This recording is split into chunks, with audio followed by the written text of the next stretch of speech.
All right, so everybody keeps asking, let's do a tight end video. Which tight end should I grab? What should I do with this position? Should I go tight end early? Should I wait?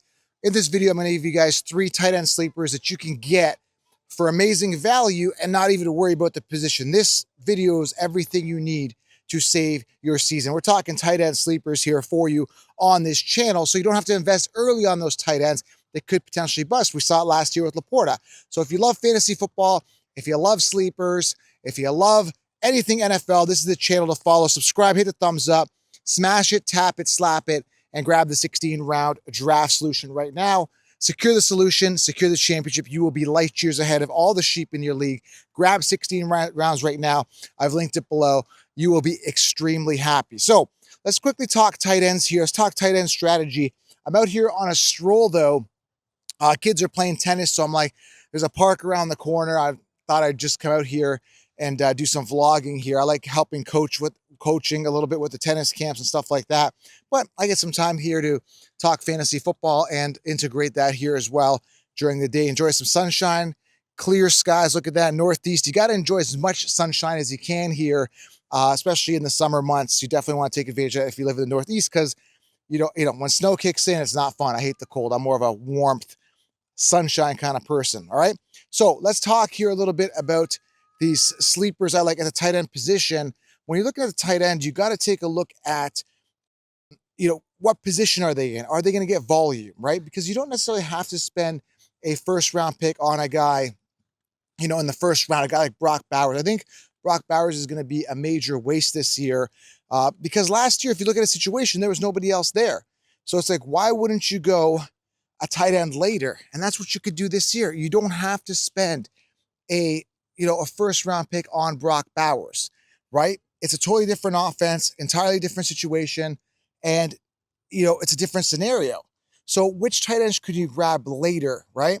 Even a guy like Kittle, I see a regression coming with him because, the entire offense was banged up last year. This year, they're a little bit healthier, ready to go.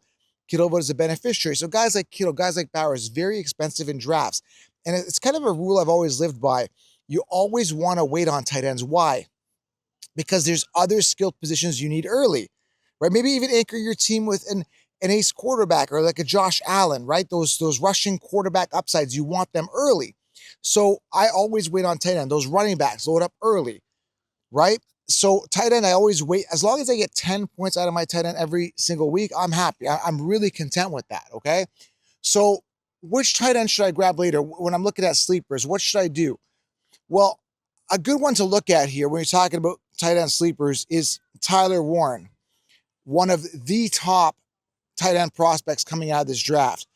Tyler Warren on the Colts is in a great situation.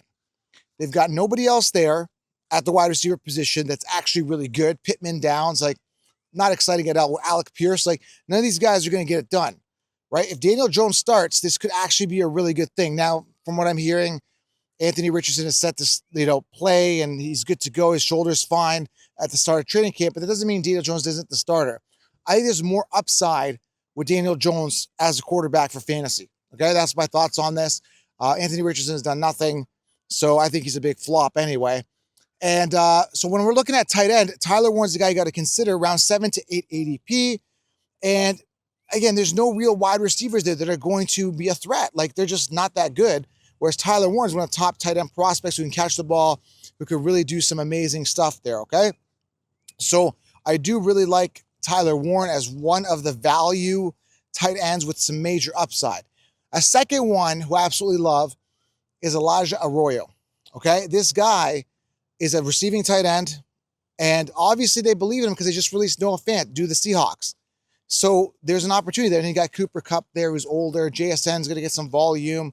But man, there's a huge opportunity for Elijah Arroyo as well. You could grab him and stack him with Warren, and I think you'd be good at the tight end position for the entire season. It's a bit of a risk. If you like risks, this is the way to go.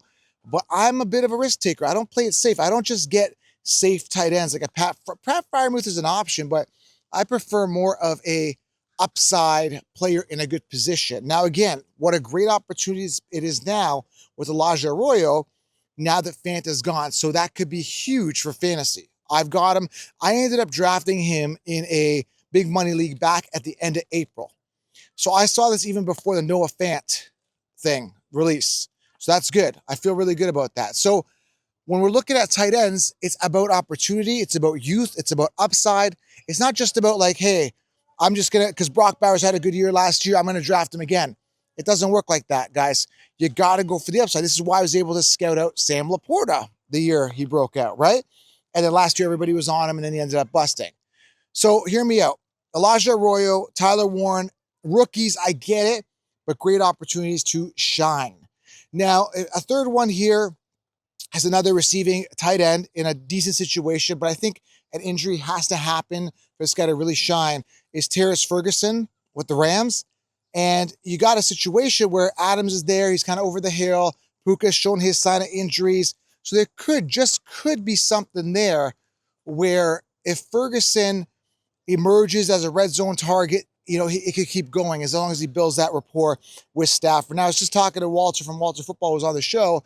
He's more of a Higbee guy. And I'm thinking to myself, nah, Higbee's old, man. He's like, what, 32 years old? Give me the youth. Give me the upside. The guy that they drafted with high draft capital, second round pick. And these guys coming off round 1 or 2 by their teams, yes, they're going to be doing some blocking, but they're receiving tight ends as well. So there's a huge opportunity for these 3 tight ends. These 3 tight ends could be absolute league winners for you for your season. Just make sure you try to stack them, okay?